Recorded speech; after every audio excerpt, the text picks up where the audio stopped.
Bonjour à tous, c'est vendredi et c'est le début du week-end. On salue tout le monde. Bonjour Jessie. Bonjour Dani. On est en symphonie aujourd'hui. Bien, alors, avant de commencer le journal, petite fenêtre spéciale pour notre ami Alain Hannibal. Bonjour Alain. Bonjour Denis Anthony. Bonjour Alain Jessie. qui a eu un petit souci pendant le carnaval et c'était tout à fait normal qu'on le reçoive aujourd'hui exceptionnellement. Et Alain, ça va mieux, il faut le dire aux gens. Merci, oui, merci de me donner la possibilité de m'exprimer à l'antenne. Je vous le devais, puisqu'en effet, comme vous le savez, dimanche gras, Pointe-à-Pitre, c'était le carnaval, avec toute la particularité. Nous étions sur le terrain, et avec l'équipe de Canadis, que je couvrais d'ailleurs par les reportages photographiques à la rue Frébois, nous avons travaillé quand même depuis midi, donc depuis l'heure du départ. Tout semblait être parfait aux environs de 17 heures. Je commençais déjà à avoir il y a beaucoup de monde, puisqu'il faut savoir que cette année, le carnaval, dans le sens contraire, normalement, les défilés viennent du côté de boulevard des Timus pour descendre de place centrale, et après la rue Frébourg pour aller donc du côté de la place de la Victoire. Donc c'était dans le sens contraire. Alors la différence, c'est qu'il faisait très très chaud, il y avait beaucoup de monde, et bien entendu, vous savez ce que c'est dans ce métier, on travaille, mais on oublie parfois de s'alimenter ou alors de boire. Oui, c'est très préjudiciable ça à la santé. Oui. Un moment, c'est-à-dire je me suis senti très très fatigué parce que ça fait quand même près de 5 heures qu'on est d'affilée, on tournait. Et aux environs de 17h30, 18h, des premiers symptômes, mais sans pour cela trop m'inquiéter. Mais alors, entre-temps, vous savez, je mange à la volée, comme on dit. Notamment, c'est des chips très, très salés. Et par la suite... ça fait monter la tension. Ça fait monter la tension. Plutôt baisser la tension, je crois. Je ne veux pas vous dire. Je crois que c'est baisser la tension. Je me suis senti quand même pas bien, donc j'ai été m'asseoir. Entre-temps, puisque les groupes à Pau, par la suite, devaient se défiler. Et Charlie Daguionnet, qui me dit, Alain, tu es fatigué, qu'est-ce qui se passe? Tu viens manger, est-ce que tu as mangé au moins?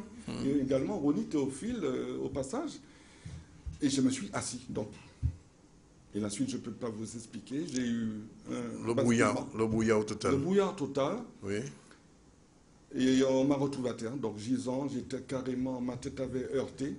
Donc, le canal, au bord d'un canal. Mais apparemment, j'ai cru comprendre que je suis tombé. On en voit encore les stigmates d'ailleurs. Voilà. Et si vous m'aviez vu ce lundi gras, puisque le soir du dimanche gras, je ne savais pas comment j'étais.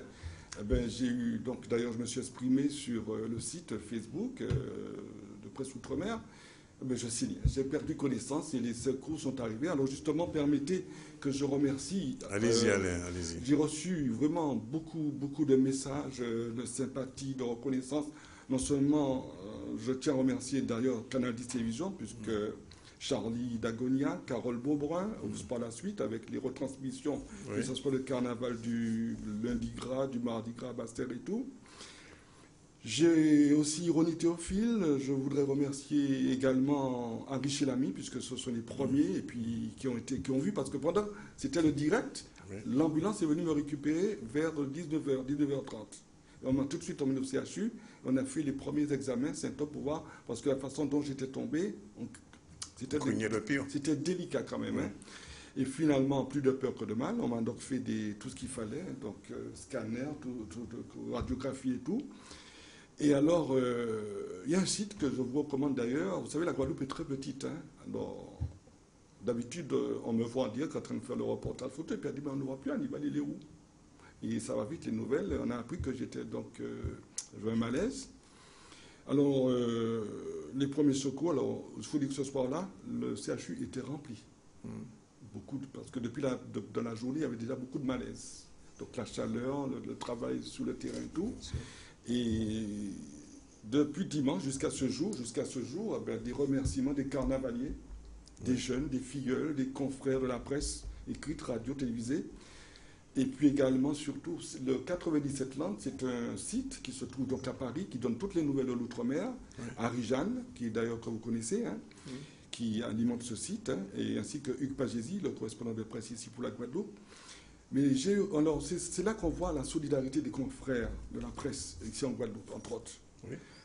France Antilles, Guadeloupe Première, RCI, Ces gens m'ont écrit, m'ont envoyé des mots d'encouragement, et puis ça tournait. Ça fait tout de suite la une, le buzz, et on s'inquiétait. Elle m'a dit, mais vraiment, parce que vous savez, une mauvaise chute, c'est pas bon. Hein.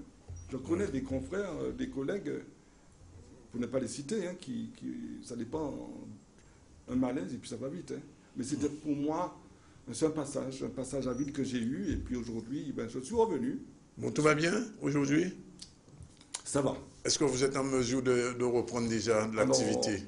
Je reprendrai mes activités, bien sûr. Progressivement. Je ferai quand même attention, puisque vous savez, lorsque vous tombez sur la tête, hein, comme vous cognez, il y a toujours des séquelles. Donc, l'attention, faire très attention, se ménager. Mais le fait de me retrouver avec vous, c'est déjà un très bon remède. On est très contents. Merci en tout cas d'être venu donner ce témoignage en direct et à tous vos fans, à tous les gens qui vous apprécient, qui vous aiment, soit à Canal 10 et dans les autres médias. En tout cas, on est content que ce ne soit pas plus grave. En tout cas, merci Alain. Et on va tout de suite se tourner vers Jessie. Jessie, rebonjour. Tout de suite, on va développer les titres de l'actu, puisque aujourd'hui, après l'actu, on va recevoir la directrice du petit journal qui va se fêter dans quelques jours. C'est la première année. Il s'agit de Mme Marie-Jacques qui est déjà là. Recevoir aussi Philippe Muil, qui est le directeur, qui est le parrain, pardon, du FEMI 22e édition, qui débute ce soir avec un film justement tourné en Chine. Et Philippe Muil viendra en parler puisqu'il est le réalisateur de ce film qui a déjà été présenté en Chine, film franco-chinois. Et puis à la fin de cette édition de ce ZCL un petit peu spécial, nous aurons l'occasion de recevoir l'écrivaine, l'auteur de La fleur de l'Alaska à la Guadeloupe. C'est bien ça le titre? C'est ça, donc c'est Gaëtane Selji. Gaëtane Selji qui sera bientôt avec nous. Voilà, tout de suite les titres de l'actu avec Jessie, et puis on reçoit Marie-Jacques tout à l'heure pour parler du petit journal. Jessie. Alors, cette année, le Bac Pro fête ses 30 ans. À cette occasion, le lycée professionnel Saint-Joseph de Cluny à Bémao organisait hier une journée porte ouverte. Enseignants et élèves présentaient ensemble des formations dispensées dans cet établissement. De retour de Cuba, les 19 étudiants de classe préparatoire économique et commerciale du lycée Bainbridge présentaient ce matin à Petit-Bourg leurs impressions et expériences de ce voyage linguistique. Et enfin, dans le cadre du forum post-bac, le lycée polyvalent de Pointe-Noire organisait hier un forum sur les métiers de l'audiovisuel, une rencontre qui plongeait les élèves dans les situations réelles du direct. Voilà, ben, merci Jessie, on se retrouve tout à l'heure pour développer tout ça. On ne va pas quitter l'information puisqu'on reçoit la directrice du petit journal, Marie-Jacques, bonjour. Oui, bonjour. Bonjour à tous. Dans quelques jours, ce sera le premier anniversaire du petit journal. Oui, le petit journal va fêter ses 1 an le 19 mars. Un an et pratiquement presque 50 numéros, pratiquement. Pratiquement, ouais, il y a des petits breaks au mois d'août, hein, on ne sort pas le journal. Et la dernière semaine de décembre aussi. Alors, comment l'idée de ce petit journal, gratuit d'ailleurs, il faut le dire, on va le montrer aux gens qui ne le connaissent pas encore. Est-ce qu'il y a des gens qui ne connaissent pas le petit journal? Ça m'étonnerait. Il y en a encore. Mais il y en a encore. Alors, comment l'idée du petit journal est venue? L'idée m'est venue il y a 2 ans de ça. Je suis partie d'une idée que j'avais déjà vue dans plusieurs pays. Je suis personne qui a beaucoup voyagé. Oui. Et la presse, notamment en Angleterre, est très importante.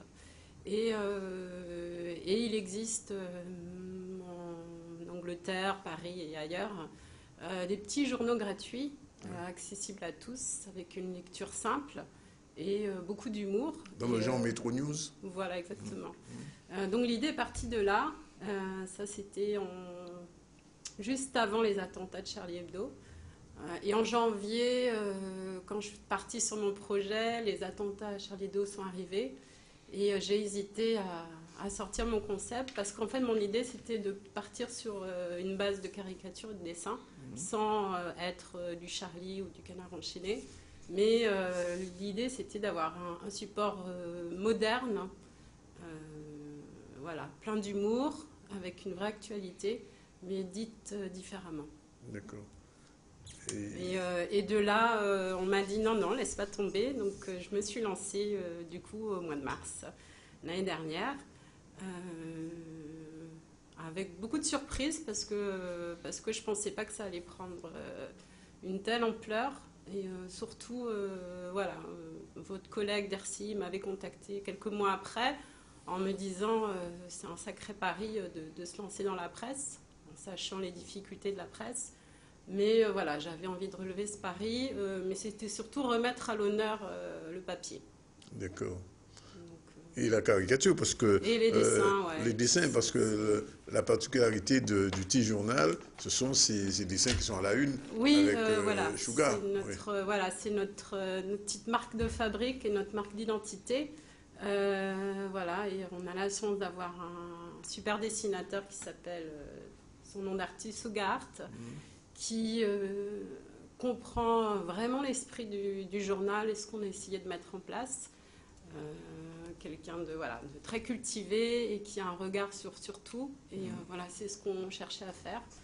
Et Djibril, pour les intimes, voilà, ça m'a mis du temps pour le trouver. Je l'avais rencontré à un festival de Caribule quelques années auparavant, sur lequel d'ailleurs Petit Journal comme vous sommes partenaires. Et je savais que c'était ce dessin-là que je voulais et ça touche à lui. Et il s'avère qu'il a accepté le défi et puis on s'éclate bien. Voilà, alors il y a une équipe quand même, il y a bien sûr vous, il y a Djibril, mais il y a une équipe. Alors comment vous gérez tout ça? Alors en fait on est une équipe où on a testé, j'ai testé avec différentes personnes. Je pense avoir trouvé mon équipe de journalistes notamment, sous lequel chaque journaliste a ses rubriques. Et parce qu'il y a des journalistes qui sont plus spécialisés dans la politique, d'autres plus sur du terrain et d'autres plus générales. Donc voilà, on est une équipe on est quatre journalistes à travailler sur le journal. Voilà, on est un hebdomadaire, donc ça demande un rendement intense. J'imagine, oui. Et mais voilà, après les journalistes sont des journalistes professionnels. Pour certains, on a souhaité garder l'anonymat, donc ils ont des pseudos, sauf pour une de mes journalistes. Et voilà, c'était juste, on n'essaye pas nous de se mettre en avant, c'est vraiment mettre le journal et le contenu en avant. Alors le regard du petit journal, c'est un regard humoristique de l'actu ou c'est un regard de journaliste politique? Comment vous traitez l'actu dans le petit journal? Alors en fait, dans l'esprit du journal, on a différentes rubriques qui reviennent toutes les semaines. On a une rubrique qui s'appelle The News, où là on parle vraiment de l'actualité du moment, de l'île. Et on a une partie de la page 3 où on est plus porté sur la politique. D'accord. Et après, on a une page aussi qui s'appelle Société, Socius, où on traite plus de sujets actuels, de phénomènes de société, ça peut être sur tout type de sujet. On a une page santé avec des astuces.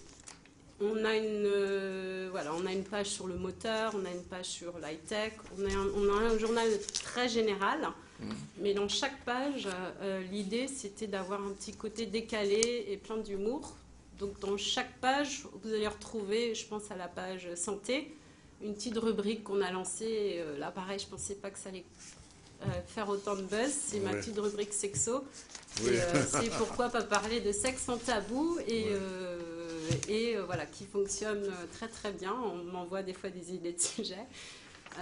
Voilà, et dans mon idée de page mécano, tout ce qui est autour de la voiture ou de bateau ou de moto, j'ai toujours eu envie de faire un petit flashback, c'est dire aux gens, je vais parler d'une voiture, d'une Renault qui sort, mais souvenez-vous de la R5. Voilà. Et dans l'idée du journal, c'est toujours un petit côté décalé et l'esprit, accompagné de dessins aussi qui apportent. Alors bien sûr, quand il y a un journal, on pose toujours la même question, quelle est la ligne éditoriale? C'est-à-dire, dans un paysage tel que la Guadeloupe contrastée, comment situer le petit journal? Nous ne sommes pas un journal satirique, nous sommes un journal... généraliste? Généraliste, oui. Moderne, parce qu'on a vraiment de tout. Nous ne sommes pas là pour taper sur ce qui se passe. Des fois, c'est donner l'information un peu différente. ou un peu différemment, parce qu'on a la semaine des fois pour en parler, pour réfléchir et pour voir les angles qui n'ont pas été abordés. Mais l'esprit, c'est vraiment de dire l'information différemment. En tout cas, on s'y attelle. Il est vrai que certaines fois, il n'est pas facile de trouver le juste milieu. Oui, j'allais vous dire, oui. Si on va trop loin ou si on n'en a pas fait assez. Et ça, c'est un travail au quotidien. Qu'est-ce qui donne le là, si on peut parler comme ça? Moi qui donne le là, notamment aussi sur les dessins. Mais bon, pour les dessins, il y a une ou deux fois où j'ai dû demander à changer d'autres petites choses. Je pense sur l'affaire avec Cornet, on avait illustré. J'ai demandé une toute modification sur le dessin. Ça ne s'appelle pas de la censure, non? Non, pas du tout, non. De toute façon, tous les dessinateurs se plaignent toujours du fait je pense que... pas qu'il le dessinateur avec qui on travaille, non, je pense qu'il a assez de liberté. Et je sais qu'il est démarché par d'autres supports. Mais comme il me dit, ma liberté, elle n'a pas de prix. Donc, et on est vraiment en bonne entente. Autant il est en interaction aussi avec les journalistes, suivant les articles. Donc voilà, c'est vraiment un gros travail d'équipe. Alors justement, concernant les dessins, est-ce que ça va évoluer à l'intérieur ou ce sera toujours à la une, un peu comme Le Monde? Non, on gardera notre dessin de une. Les dessins bougent suivant les sujets aussi. Cette semaine, on parlait de la gélatine de porc en santé. C'est pas forcément un endroit où le dessinateur va intervenir, mais voilà, il y a des choses à dire, donc ça varie. Dans l'idée, ce serait qu'on aimerait bien sortir un numéro spécial, mais uniquement de caricature. Oui, c'est prévu ça, pour le premier anniversaire peut-être? Oui, on y travaille. Je ne garantis pas, mais en tout cas, on y travaille et on nous le demande aussi. Donc, alors, l'autre aspect d'un journal de ce type-là, c'est le côté gratuit et donc vivre de la pub. On dit toujours que le marché de la publicité est étroit, il est saturé, etc. Est-ce que le petit journal a réussi à trouver son créneau? Oui, je pense qu'autrement on ne serait toujours pas là au bout d'un an. Et grâce notamment à la publicité, mais j'aurais plus envie de dire les partenaires, Petit Journal existe. Et c'est avec des partenaires qui nous ont suivis dans les premiers numéros et qui sont toujours présents parce qu'ils ont cru au projet, ils aiment l'esprit du journal et aussi qu'ils ont de très bons retours pour eux en tant qu'annonceurs. Et le contexte économique est très difficile. Ça, c'est clair. Forcément pas un budget qui est mis en priorité pour les entreprises, la communication et le marketing. Mais il y a encore des gens qui ont envie de peut-être aussi trouver un support différent que le quotidien. Parce qu'il y a beaucoup de gratuits sur l'île, énormément. Moi-même, je viens aussi d'un magazine gratuit. C'est très difficile. Après, le journal reste petit journal et puis nos tarifs sont accessibles aussi.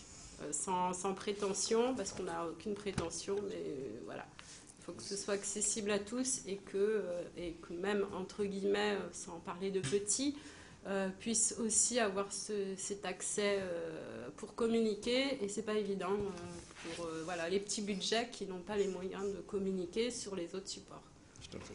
Alors vous entamez votre deuxième année. Comment voyez-vous l'évolution de Petit Journal?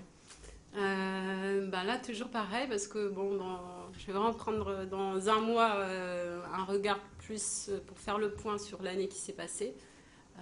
Dans l'idéal, j'aimerais augmenter la pagination du journal. Parce que vous êtes quoi, à 16 pages, c'est ça? 16 pages, oui. Vous voulez passer jusqu'à combien?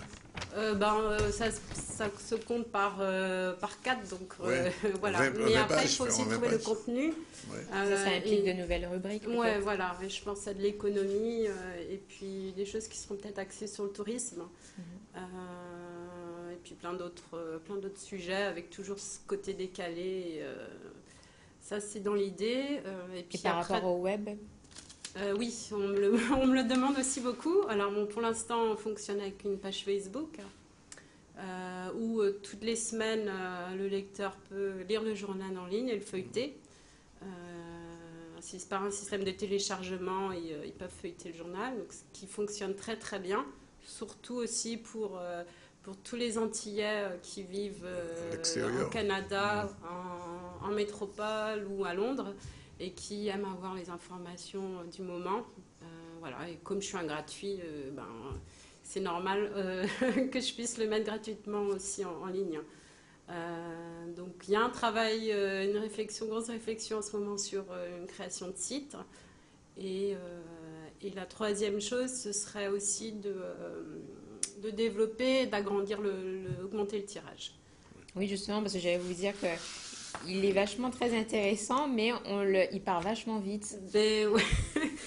Comme je vous disais au début, on est un petit peu victime de notre succès, ce qui est super. Et je suis super contente pour la presse papier. C'est super encourageant. Et oui, pour l'instant, nous sommes à 10 000 exemplaires hebdo. Ça varie. Alors, est-ce qu'il est plus distribué en Grande-Terre qu'en Basse-Terre? C'est le sentiment que j'ai, moi qui suis basse-terrien, on le trouve difficilement à Basse-Terre. On n'oublie pas Basse-Terre, qui est lui, distribué le vendredi. Dans la distribution, toujours dans l'esprit décalé, l'idée c'était d'avoir des gens qui distribuent main à main le journal par rapport à l'origine du journal. Et c'était le côté décalé et donner un côté humain derrière tout ça aussi. Donc on le distribue tous les jeudis matins à différents points stratégiques. D'abord dans les stations-service, c'est ça? Non, la distribution main à main se fait notamment sur Jarry, au rond-point de Moudong et de la Jaille.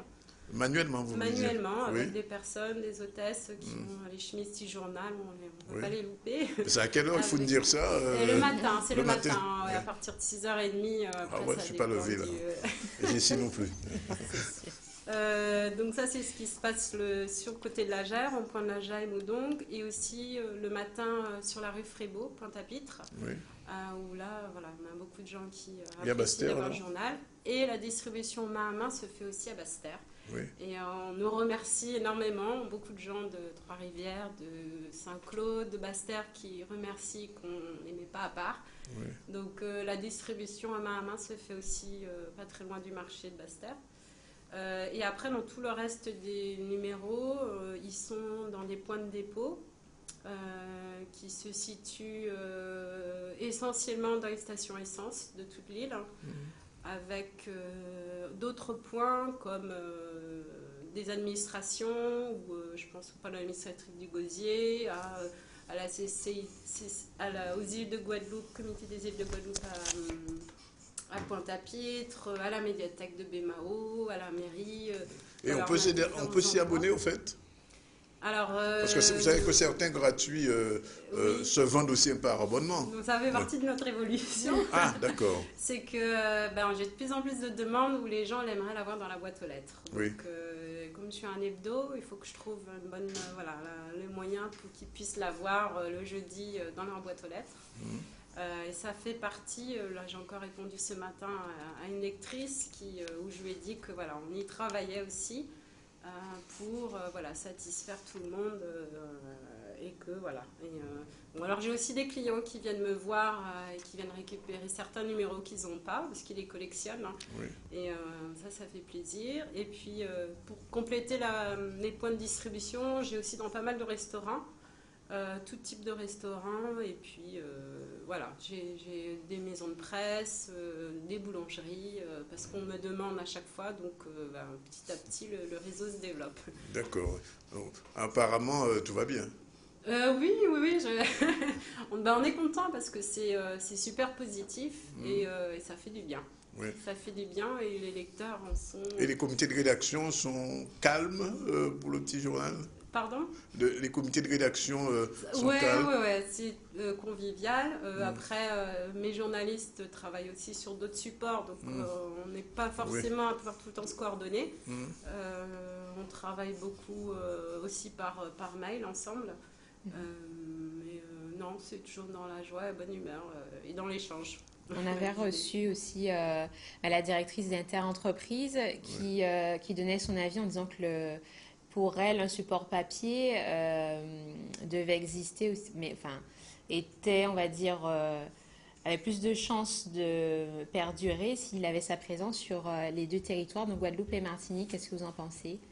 Oui, c'est pour ça que j'ai créé petit journal, j'ai précisé Guadeloupe, parce que j'aimerais bien dans l'avenir aussi développer sur la Martinique, mais je mettrai une priorité à la Guyane. Où la Guyane, il y a encore plus de carences au niveau presse, au haut de support. Et puis je pense qu'il y a des potentiels. Donc il y a du développement dans l'air. Plein, ouais.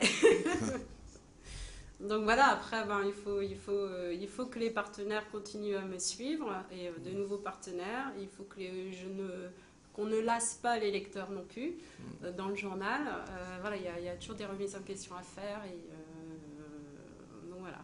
Alors, une avant-dernière question. Les gens qui disaient que la presse papier c'est mort, c'est fini, qu'on passe au numérique, au digital et qu'on va oublier le papier un an après. Non, en fait, l'esprit aussi du journal, c'est d'être beaucoup en interaction avec le net. Oui. Et c'est ça qui le rend aussi moderne. C'est de pouvoir parler d'un sujet, des vidéos qui circulent sur le net, aussi le mettre sur le Facebook du journal.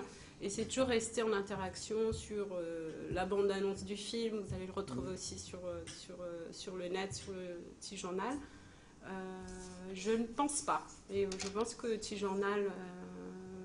commence à faire, peut-être à donner le regard un peu différemment. Comme disait un lecteur, il m'a dit, depuis que j'ai petit journal, je me suis remis à lire. D'accord. Je pense c'est une bonne chose. Ouais, c'est une bonne chose. C'est peut-être que la Guadeloupe avait besoin d'un support un peu plus moderne et décalé, de l'humour, parce que l'actualité est lourde et présente. Quelquefois morose et voilà, et puis rien de voir que les gens, quand ils regardent, ils sourient en regardant le journal, parce que le dessin ou un titre ou un article les fait sourire, c'est déjà super positif.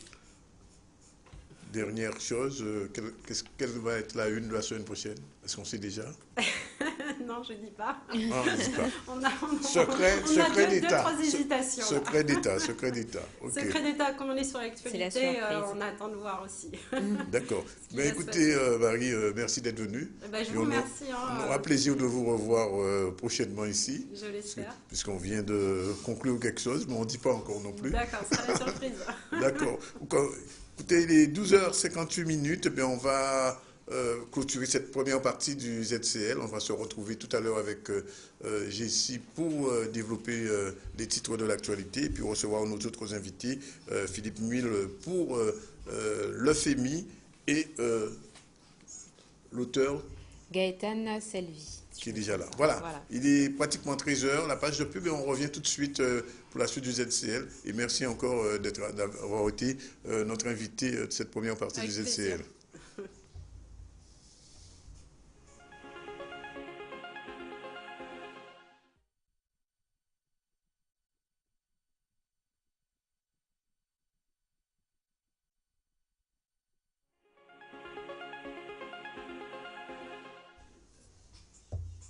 Voilà, il est 13h03, on se retrouve dans le ZCL de ce vendredi 19. Je vous l'ai dit, on parlera du FEMI tout à l'heure, puisque le parrain, c'est pas Mario, c'est pas le parrain, le film, le parrain du FEMI, je parle bien sûr, je ne vois pas le Marlon Brando, le parrain du film du FEMI, monsieur Philippe Muil, est avec nous déjà, on va tout de suite le recevoir, mais avant... On démarre le fil de l'actualité avec Jessie. Rebonjour et bon appétit à ceux qui nous regardent. Avant le développement donc, de l'actualité, dans la nuit du mardi 9 au mercredi 10 février, José Brochant a disparu alors qu'il était hospitalisé au CHU de Pointe-à-Pitre. Suite à cette disparition inquiétante, le maire de Goyave, Ferdi Louisi, et la famille de M. Brochant invitent la population à une réunion d'information et de sensibilisation ce soir à 19h à l'hôtel de la ville de Goyave. On rappelle que José Brochant mesure environ 1,85 m. Il a des cicatrices sur le visage et était vêtu lors de sa disparition d'un haut rouge et d'un pantalon noir. Et donc, on revient avec l'actualité de ce jour. Le lycée professionnel fête ses 30 ans cette année. De nombreuses manifestations seront organisées par les 13 lycées professionnels de Guadeloupe. Hier matin, le lycée professionnel Saint-Joseph de Cluny à Bémao qui célébrait l'événement. Le public était donc convié à une journée porte ouverte où élèves et professeurs pouvaient mettre en avant leur enseignement dans les domaines de formation dispensés dans l'établissement, c'est-à-dire vente, gestion, administration, commerce, assistance, soins et services à la personne. Notre équipe est allée à leur rencontre. Reportage tout de suite avec Charlie Dagonia. Alors, plusieurs objectifs. Dans un premier temps, faire connaître notre lycée. Alors, nous avons souvent des relations avec les partenaires, les entreprises en l'occurrence, qui ne viennent pas suffisamment dans l'entreprise. Donc, cette journée a pour but également de leur permettre de venir, de découvrir nos murs, nos salles, ce que nous faisons concrètement. Et deuxième objectif, l'aspect pédagogique, puisque dans le cadre de cette journée, la filière commerce s'est pleinement investie de l'organisation pour la partie, on va dire, commerciale, et la filière gestion administrative également. J'ai choisi le bac pro, tout d'abord parce que la filière ASSP m'intéressait pour travailler avec les personnes âgées et aussi les enfants. Et j'ai trouvé qu'avec le circuit du lycée professionnel, c'est pas qu'il y avait plus de débouchés, mais qu'on pouvait venir avec plus de choses. Alors c'est vrai qu'on essaie de revaloriser cette filière, on va dire la formation professionnelle, puisque c'est vrai que les jeunes ont tendance à délaisser un petit peu les lycées professionnels. Et c'est vrai que fêter les 30 ans, c'est peut-être redonner un peu de vigueur à cette branche, on va dire, cette branche professionnelle que les élèves ont tendance à délaisser et qui pourtant est importante. Le bac pro représente pour moi une préparation à un métier, l'occasion de pouvoir travailler avec les professionnels en stage, par exemple, pouvoir passer à la vie active directement, poursuivre ses études par rapport au métier qu'on veut faire. Moi, je porte un regard assez critique quand même dans l'ensemble parce que j'ai suivi l'évolution de l'établissement et que de surcroît, je ne travaille pas au lycée professionnel, je travaille au collège et j'ai vu comment cela a apporté un bien-être à mes élèves qui passaient à la section professionnelle. Aujourd'hui, je suis un chef d'établissement fier de mon équipe pédagogique, fier de mes élèves qui ont prouvé que lorsqu'on est en lycée professionnel, ce n'est pas une poubelle, ce n'est pas une voie de garage et ça permet vraiment d'ouvrir des horizons. Et ils l'ont prouvé, je crois. Donc je suis fière. Nous essayons de leur donner une ligne de conduite lorsqu'ils vont en entreprise. Et alors c'est vrai qu'il y a eu quelquefois peut-être quelques petits loupés, mais en règle générale, on a quand même des retours positifs de nos partenaires d'entreprise qui effectivement nous redemandent, nous ressollicitent pour avoir des stagiaires. Et lorsqu'effectivement il faut recadrer, on essaie de recadrer également.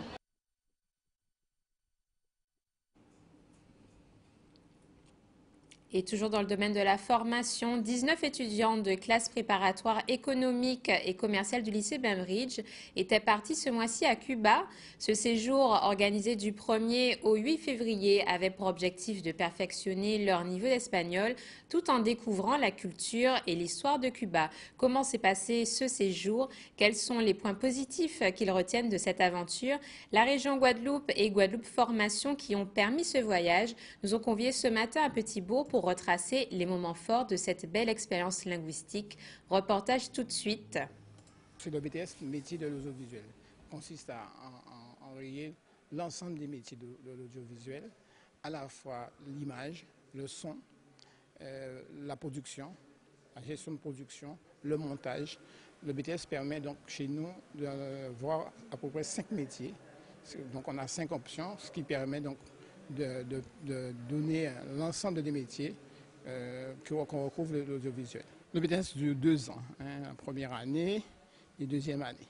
L'avantage que nous avons ici, c'est qu'effectivement, nous avons mis en place un certain nombre d'actions complémentaires pour pouvoir permettre au BTS de fonctionner. Par exemple, nous apprenons aux élèves à travailler avec le drone, donc un atelier drone, que les élèves vont effectivement à la fois avoir la certification pour utiliser le drone, mais en faire un outil dans leur formation. Dans ma formation, on touche un peu à tout, vu que je suis en option TIE, c'est-à-dire technique d'ingénierie, donc on touche un peu tout ce qui est à la régie, aux caméras, on fait vraiment de tout. Et là, on fait un petit plateau pour présenter un peu le forum de métier. Donc chaque intervenant vient de son stand pour présenter un peu sa formation. Et là, c'est un plateau qui est en direct et qui est diffusé dans le lycée. Donc là, on était en train de faire les tests pour enregistrer l'émission dans les conditions du direct. Très important parce que sans son, l'image n'a plus aucune valeur vraiment. Qu'est-ce que tu dois faire en permanence?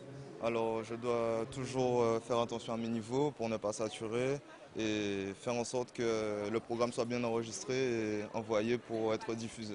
3, 2, 1, top générique. Tous les projets que nous faisons ici, ça entre dans le cadre pédagogique du lycée.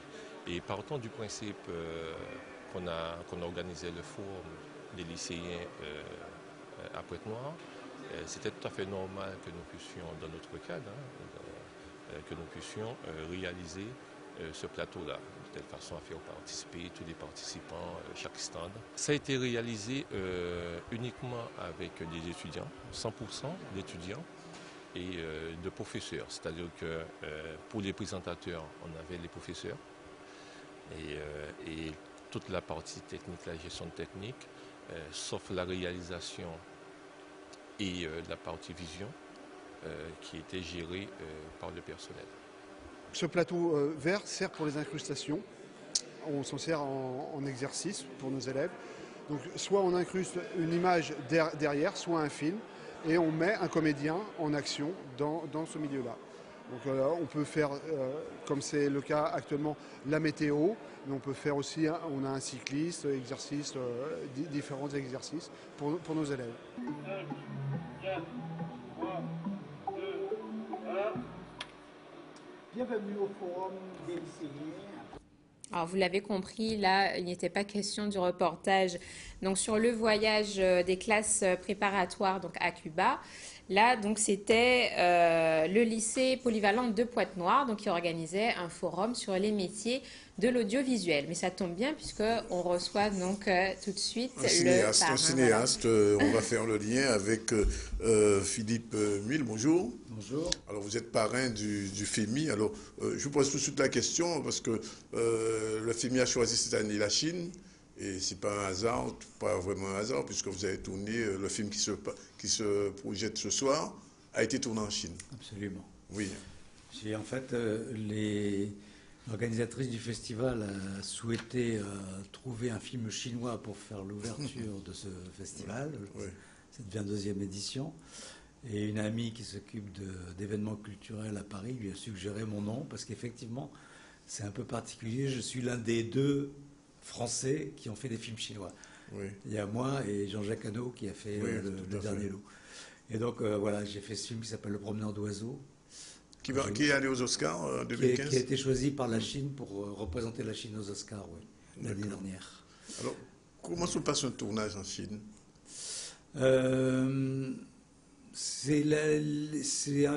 L'organisation n'est pas du tout la même. Enfin, le principe est le même, c'est les équipes sont constituées de la même façon. Vous venez avec votre équipe ou vous avez... Non, c'était une équipe 90% chinoise. D'accord. Et vous parlez un peu de chinois? J'ai appris, quand il était question que je fasse ce film en Chine, j'ai dit bon ok, il faut que je commence par apprendre du mandarin. D'accord. Donc là, tout le monde m'a dit, mes amis m'ont dit mais t'es trop vieux pour apprendre une langue aussi compliquée en plus que le chinois. Et j'ai dit vous m'emmerdez, je vais apprendre le mandarin. Donc j'ai étudié le mandarin. Je ne veux pas dire que j'ai appris le mandarin parce que malheureusement j'ai pas consacré assez de temps. Puis il faut vivre sur place plus longtemps que je ne l'ai fait. Mais oui, j'ai commencé par ça. Et donc j'avais une équipe chinoise, principalement chinoise. Ce qui est très différent en Chine, c'est la façon de s'organiser. C'est-à-dire qu'en fait, nous, on est très cartésien dans notre organisation. Pour nous, un tournage, c'est un plan d'attaque. Ça commence à tel moment, c'est carré, quoi. C'est carré. Ouais. Et chez eux, non, c'est différent. Chez eux, il y a toujours un peu de flou. Il faut laisser beaucoup de place à l'improvisation. Mais d'un autre côté, ça marche aussi. Les gens sont très très efficaces, très rapides, très disponibles, très souriants. Ce qui me change pas mal, moi qui suis parisien, pour moi c'est agréable de travailler avec des gens. Vous avez tourné dans quelle région Là, le tournage? Oui. On a tourné dans une province qui s'appelle le Guangxi. Le Guangxi, c'est le sud de la Chine. Il y a une frontière commune avec le Vietnam. Une petite frontière commune avec le Vietnam. Alors donc, ce film s'appelle le promeneur d'oiseaux, le Yingqing, c'est ça? Ying. Ying, on dit en chinois. Ça veut dire rossignol en chinois. Rossignol. Ouais. Alors c'est une histoire très, très simple. Je veux dire, on s'attendait peut-être à un film politique sur la Chine dont on dit tant de bien, tant de mal. Finalement, c'est un film, j'ai envie de dire, très bucolique. Alors d'abord, moi je ne suis pas chinois, donc je n'aurais pas osé, eu l'idée, et en plus c'est pas le genre de film que j'aime faire, de faire un film à caractère politique, mais voilà, je fais le promeneur d'oiseaux qui ressemble au film que je fais, et qui a une histoire, parce qu'en fait, j'ai fait ce film-là, parce que le film que j'ai fait il y a 12-13 ans, qui s'appelle le Papillon, avec Michel Serrault, et ce film, il est hyper connu en Chine. C'est un film assez culte en Chine, pour des raisons bizarres, parce qu'en fait, le film n'est pas sorti officiellement en Chine, mais il est sorti à Taïwan, piraté sous-titré en chinois, et ensuite copié, piraté en Chine. Donc je les taquine toujours, les Chinois, quand je vais là-bas. Je dis, si j'avais eu 1 yuan par spectateur chinois, je serais milliardaire, 5 fois milliardaire. Et donc, en fait, quand on a fait le promeneur d'oiseaux, la première idée, c'était de faire un remake du Papillon. Je dis, non, je ne veux pas refaire 2 fois le même film. Mais quand même, c'est influencé par le Papillon, donc c'est un peu le même type d'histoire. Effectivement, ça a un caractère pas seulement bucolique, mais ça se passe entre Pékin et le Guangxi, donc c'est à la fois la grande ville, building, pollution, etc., et la campagne qui est effectivement qui a un caractère très rural ancien, qui demeure en Chine, qui de moins en moins, mais quand même, il y a toujours ce genre de décor et de paysage en Chine. Alors, globalement, quel est votre avis général sur le cinéma chinois? C'est une grande question. Le cinéma chinois, alors, le cinéma chinois d'aujourd'hui est un cinéma à succès, avec un marché qui se développe énormément, et qui effectivement va rejoindre, si ce n'est dépasser, le cinéma américain en termes de box-office. Même en qualité, Alors là, je parle en box-office. En box-office, un peu comme le cinéma indien. Comme le cinéma indien. Oui. Alors finalement, il y a un peu de points communs avec le cinéma indien, c'est que c'est un cinéma beaucoup de consommation intérieure. Oui. Le cinéma chinois ne s'exporte pas, très difficilement, et ça tient à diverses choses. Ça tient, la langue est un obstacle, mais le type d'histoire, la forme de récit. Voilà. Donc le cinéma chinois est très positif en ce moment, ça marche très bien, ils sont très contents, ça se développe beaucoup, les entrées sont bonnes, les salles se développent de plus en plus. Après, je trouve, mais ça c'est mon point de vue personnel, je trouve qu'après il y a un problème d'approche artistique, c'est-à-dire qu'on parle beaucoup de box-office, mais on ne parle jamais artistique. Et donc, voilà, je pense que ça va venir. D'ailleurs, j'ai constaté, j'apprends là depuis une semaine qu'ils vont créer un réseau de salles alternatifs. Alors, pour l'instant, il n'y aura pas énormément de salles. Il y aura 50 salles pour commencer, 200, peut-être 300, peut-être 500, sur un nombre de salles qui, aujourd'hui, est de 30 000 ou 32 000. C'est très insuffisant pour oui, la population. Mais déjà, c'est un premier pas pour avoir un cinéma différent. Et ils en ont besoin, parce que le cinéma de blockbuster, ok, c'est bien, le public en Chine est très jeune, ils adorent ça, c'est le seul marché qui continue à projeter des films en 3D, c'est un public qui adore voir les films en 3D, mais voilà, et les films ne s'exportent pas aussi pour des raisons qualitatives, donc, mais là j'ai vu récemment, la semaine dernière, j'ai vu un film qui s'appelle Monkey King, le roi singe numéro 2. Il y a des séquences absolument sublimes avec Gong Li, de très belles séquences. Après, il y a des séquences qui sont pas bien, qui sont pas optimales, mais d'année en année, on voit que la qualité s'améliore. Donc, en Chine, ça bouge tout le temps. Ça bouge tout le temps. Donc, la vérité d'il y a 4 ans, c'est pas celle d'aujourd'hui, et c'est pas celle de demain. Donc, voilà. Vous retournerez en Chine faire du cinéma encore? Oui, j'essaye de faire un autre film chinois. Mais alors, quand vous dites un film chinois, c'est-à-dire, c'est même pas un film franco-chinois, c'est un film chinois carrément. Oui, j'essaye de faire un film en langue chinoise, avec des acteurs chinois. Mais c'est très difficile parce que justement à cause du marché, parce que le marché est demandeur d'un type de film que moi je ne sais pas faire. Les blockbusters, je ne sais pas faire. Je suis européen, j'ai une approche artistique. Et intimiste. Et dans mon cas intimiste. Voilà, donc ce genre de film est difficile à faire, mais j'essaye. Et voilà, je ne désespère pas d'y arriver. Mais les Chinois m'ont posé la question quand Le Promeneur d'oiseaux est sorti en Chine, est-ce que vous referiez un film en Chine? J'ai dit, c'est pas moi qui vous donner la réponse, c'est vous. Donc j'attends que les Chinois me disent. Mais ce film, il est vu en Chine. Oui, il a été projeté en Chine, bien sûr. Oui. Combien de spectateurs ça a touché? Il a dû faire 3 millions de spectateurs. Mais c'est pas inimaginable en France. C'est pas beaucoup. Oui, c'est pas beaucoup. À l'échelle de 5 millions, d'une population de milliards, non, c'est pas encore beaucoup. Disons, la population chinoise, c'est 1,4 milliard d'habitants. Ouais. Et la classe moyenne, environ 800 000. Ouais.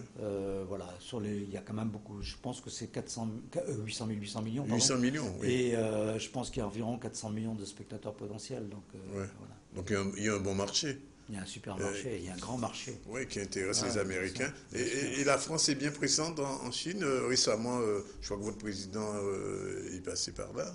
Dans le cinéma, non. D'abord, il y a un système de quotas. Oui. Donc, qui autorise en gros une soixantaine de films chaque année. Beaucoup de films américains. Ouais. Donc la France a droit à 5 ou 6 ou 7 films. Mais encore faut-il les trouver parce que il faut trouver le film qui correspond à peu près au marché. Puis il doit passer la censure aussi. Les films doivent passer la censure. Donc non, on a des petites places. On a une petite place en Chine. On n'a pas une grande place. Alors, peut-être que je me trompe, mais souvent, quand on entend film chinois, on pense plus arts martiaux. Donc, oui, voilà. Est-ce que le choix du FEMI cette année a été fait justement pour changer un peu cette vision? Non, je crois que le choix du FEMI est dû au fait que la Chine est un pays qu'on a à l'esprit de toute façon. Donc effectivement, la Chine communique beaucoup sur la croissance de son cinéma. Donc ça devient une réalité de fait économique. Et c'est juste et intéressant que le FEMI se tourne vers la Chine. Voilà, avec quelques films. Certains ont été, par exemple, vous avez un film comme Black Call, qui est un polar chinois. Qui a eu un ours à Berlin, qui a bien marché en Chine. C'est un film... alors, c'est un peu atypique pour le marché chinois, mais quand même, c'est intéressant. Donc, c'est juste que le FEMI qui regarde au-delà de ses propres frontières, si on peut dire, s'intéresse à la Chine. C'est une bonne idée, oui.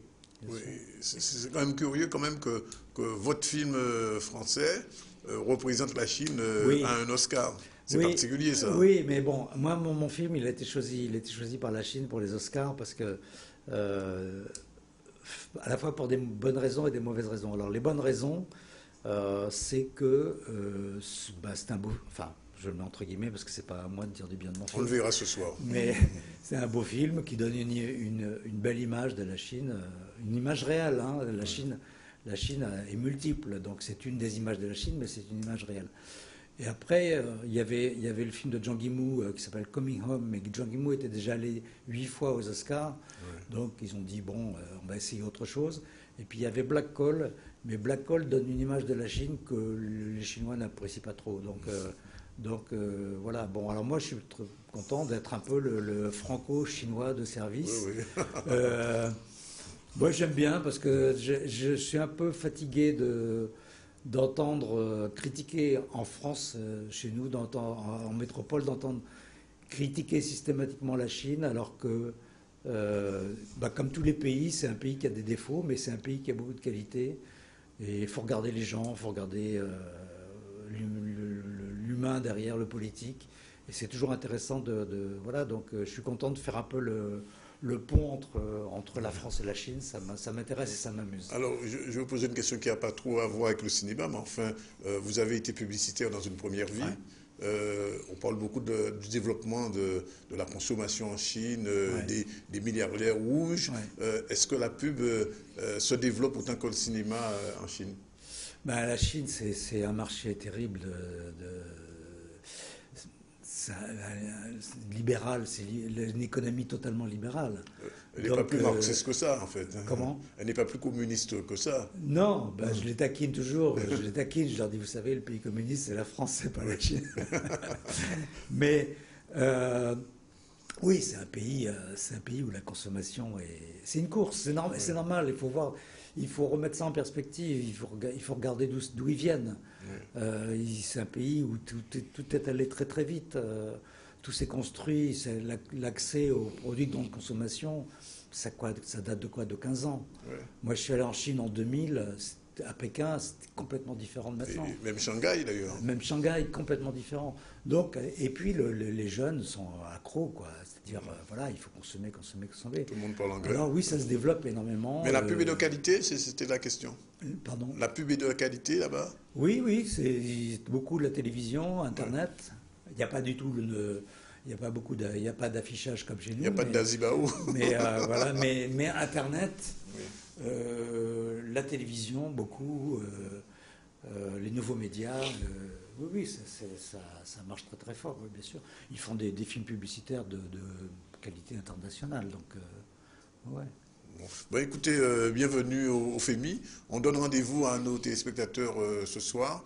À partir de 19h, c'est la séance inaugurale avec le parrain et son film, comment on dit, Yeying, c'est ça? Yeying. Yeying, le promeneur d'oiseaux. Ouais, promeneur d'oiseaux qu'on verra avec plaisir. Si vous serez là? Oui, je serai là. Et d'ailleurs, on passera justement la bande-annonce du film. Voilà, parce que c'est dans les bacs. D'accord. Ben, écoutez, merci d'être venu. Merci à vous. Et puis, à bientôt. À bientôt, merci. Salut, on continue. Il est pratiquement 13h27, juste le temps de développer ou revenir sur quitter la Chine pour Cuba. Jessie, on a le temps. Bon, on passera peut-être la bande-annonce et puis on va voir avec la régie voilà, si on revient. Tout à fait.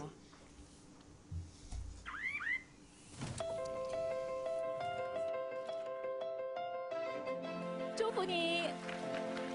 你愣着干什么呀？赶紧进来呀！我就不进去了。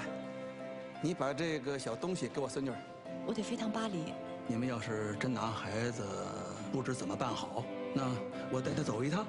我不想去，我真的不想去。小东西怎么不理我呀？6号，往前走。不行，我要左边的。要是坐飞机就好。我累了。爷爷，给我讲讲奶奶的故事吧。而且要我保证，一定让我带着这小鸟回来看它。它好看吗？奶奶当然好看了。爬不下来了，你快去走。这是石头啊？那你说这是什么？快点爬呀！我不想现在回去，我不想现在回家呀。怎么了？从我离开爸爸妈妈的这几天，我就像只小鸟。光我的笼子打开了，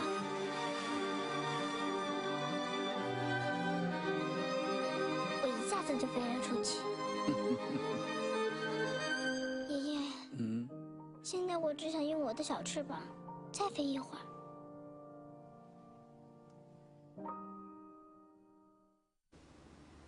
Et donc voilà, donc c'est le film qui va passer ce soir. On se retrouve juste après la pub pour le développement de l'actualité.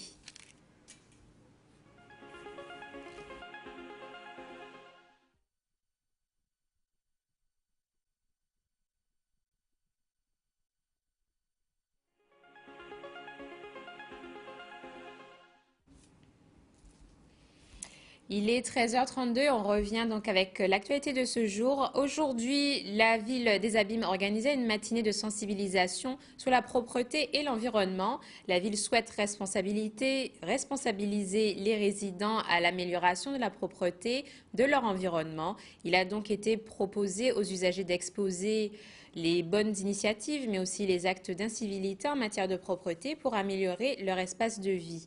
Ils avaient donc rendez-vous ce matin à la place Frédéric Jalton. Reportage avec Yanis Péquignot. Alors ce matin, nous sommes là pour faire de la prévention contre les moustiques. On sait qu'il y a un nouveau virus qui est arrivé en Guadeloupe, le Zika. C'est un virus qui est transmis par le moustique Aedes aegypti. Donc là, ce matin, on est venu informer la population, les pousser à faire les gestes simples pour empêcher la prolifération de moustiques chez eux. Les gestes simples, c'est supprimer tout ce qui peut garder de l'eau, les réserves d'eau. Si elles ne sont pas utiles, les renverser. Si elles sont utiles, les protéger. Vérifier les gouttières pour qu'il n'y ait pas de stagnation d'eau à l'intérieur. Les pots à fleurs, les changer régulièrement, les coupelles de plantes, les vider ou les supprimer. Nous savons aussi que le Zika, c'est une maladie qui atteint aussi les femmes enceintes. On a remarqué qu'il y a beaucoup de microcéphalie au niveau des enfants si la femme est atteinte dans ses premiers mois de grossesse. Donc, on demande aussi à la population enceinte de se protéger pour éviter de se faire piquer par les moustiques. Alors, je tiens à préciser que cette manifestation, c'est la deuxième, puisque nous l'avons réalisée également sur Grand Camp, puisque l'objectif, c'est lequel? C'est tout simple, qui n'a pas eu envie de temps en temps de jeter une petite canette, de jeter un petit bidon, mais les répercussions, on n'a pas forcément conscience, mais très souvent, pour les générations futures, on se retrouve face à des santé publiques qui sont dues à des actions que nous avons menées sans avoir pris l'importance de la démarche. En fait, dans le cadre de la gestion urbaine de proximité, donc de la rénovation urbaine Grand Camp, Rézé, Vieux-Bourg, nous avons simplement voulu faire quoi? Rassembler l'ensemble des partenaires pour pouvoir sensibiliser la population aux bons gestes. Puisqu'on parle de Zika, on parle de leptospirose, on parle de chikungunya, mais très souvent, c'est parce qu'on n'a pas pris conscience que nos actes peuvent entraîner des répercussions nuisibles à l'ensemble de la population. Donc la ville des Abîmes, qui a pour objectif d'être une ville d'excellence, on ne peut en aucun cas faire ne pas tenir compte quand même de ce côté environnemental. Donc voilà, aujourd'hui, nous sommes tous rassemblés. Donc je tiens aussi à dire, je remercie quand même les acteurs qui se sont déplacés en masse, parce qu'il est important aujourd'hui que nous puissions prendre conscience que le problème, il n'est pas simplement lié aux abîmes, il est aussi lié quelque part, c'est un problème environnemental, mais mondial. Donc aujourd'hui, nous disons, on réalise cette manifestation aux abîmes, au bout des abîmes, mais en souhaitant que quelque part, l'action qui a été menée sera étendue sur l'ensemble du territoire de la Guadeloupe. Voilà. Alors, nous déjà, au sein du CIVAD, alors, nous les expliquons comment trier leurs déchets avec nos deux bornes. Nous avons deux bornes au CIVAD, la borne bleue et la borne verte.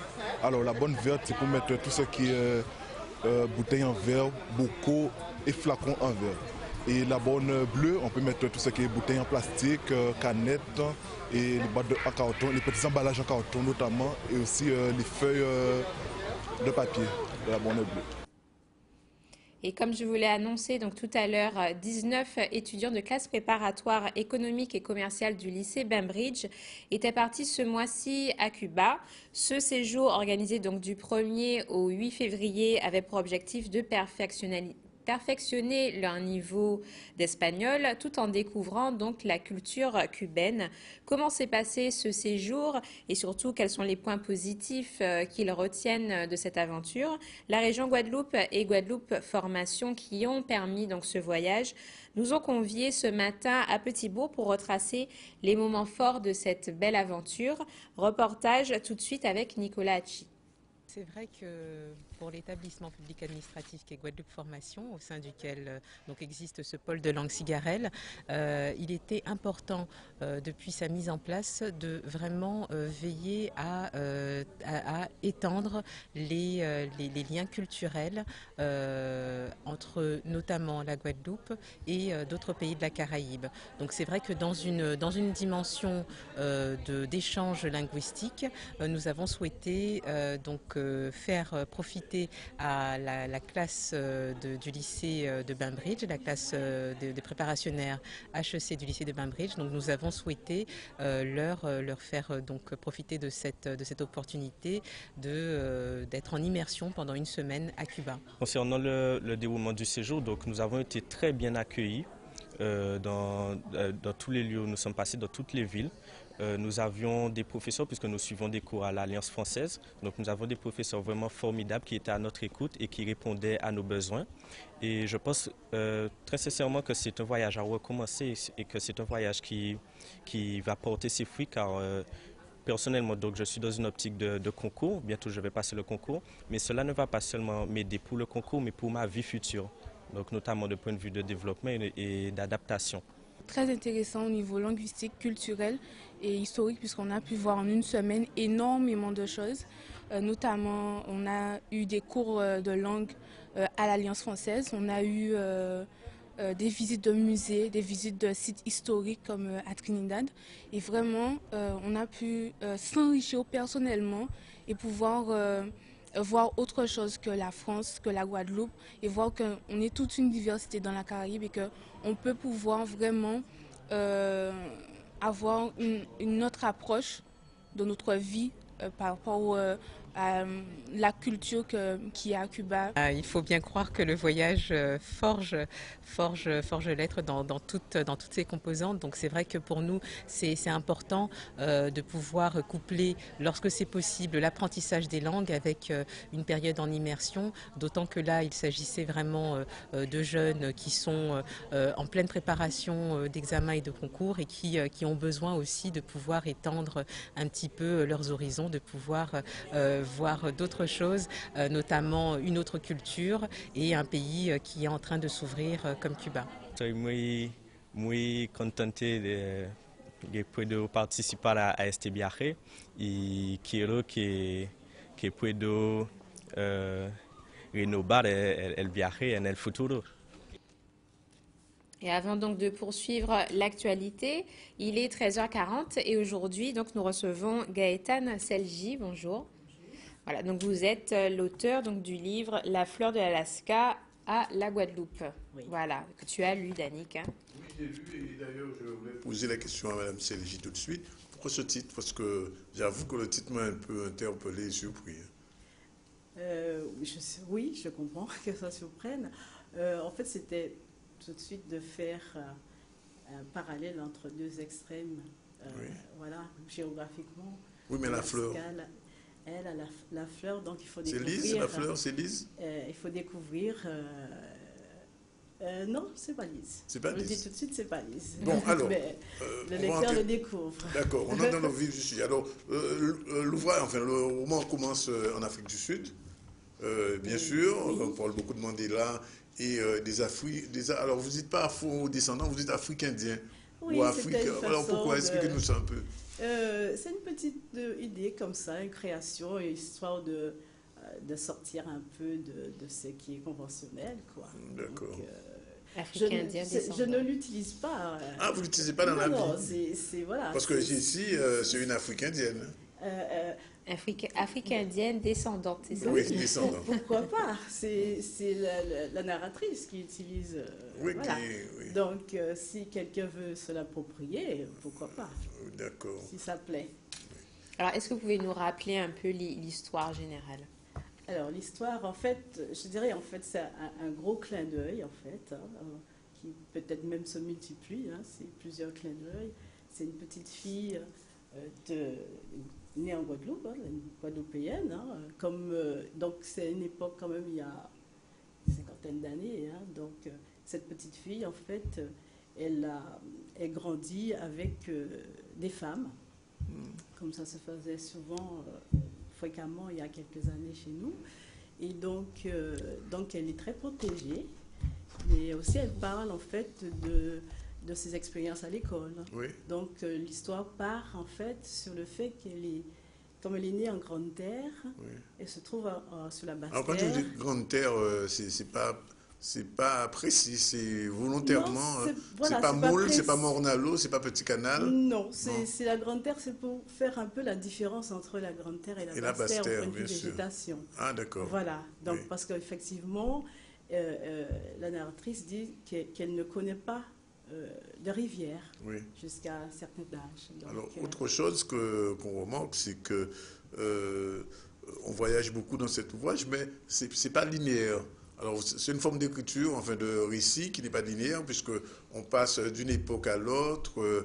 À tel enseignement, moi, je me suis perdu, mais je me disais, elle a eu l'enfant, elle n'a pas eu l'enfant. Parce que quand le médecin lui dit que le fœtus est mort, j'ai l'impression que c'était... Et puis après, finalement, j'ai dû relire l'autre passage. Alors, c'est un choix de récit particulier. Oui, un peu, parce qu'en fait, elle voyage dans ses souvenirs aussi, quand même. Donc, voilà, donc il y a un moment où elle est dans le présent, et puis quelque chose lui permet de basculer dans un souvenir qui, la plupart du temps, très positif, d'ailleurs. Voilà. Alors, le personnage de Luc, c'est un vrai salaud, quand même, hein, dans le roman. Non, pourquoi? Écoutez, il vit avec elle, il va avec une autre femme, en même temps il revient avec... C'est vous qui le dites. Est-ce qu'il revient avec elle? Enfin, ils partent en croisière, de toute manière, dans la même cabine. Oui, c'est des choses qui arrivent, non? Oui. Alors après, bon... Enfin, en tout cas, le personnage n'est pas très reluisant dans le roman, en tout cas. Parce qu'il a 2 enfants à la même époque, avec 2 femmes différentes. Oui, mais bon... C'est fréquent, ça, dans la vie? Peut-être pas, mais en fait, est-ce que c'est lui qui l'a voulu? Enfin, quelque part, oui, parce que bon, ça s'est pas fait sans lui. Oui. Mais en même temps, quand on lit, il a quand même pas vraiment voulu ça. Non, il n'a pas vu d'enfant, c'est clair. Oui, mais enfin, mais voilà, c'est arrivé. Mais il est d'enfant qui n'a pas voulu, il a 2 femmes. Il ne veut pas d'enfant, mais il a quand même 2 femmes, 2 enfants en même temps. Est-ce que c'est pas un peu une représentation du couple afro-antillais que vous avez fait dans le livre? Afri, non. Oui, Afri-antillais. Afri-descendant. Non, du tout, parce qu'en fait, non, je ne dirais pas ça, parce qu'en fait, on voit bien que c'est un homme qui vit comme, voilà, tout un chacun, sans chercher vraiment à absolument courtiser les femmes, avoir une femme ici, une femme là. Donc c'est arrivé dans sa vie. Oui. C'est quelque chose qui peut arriver. Alors après, chacun voit à sa manière, mais salaud, non, je ne le vois pas comme ça, en tout cas.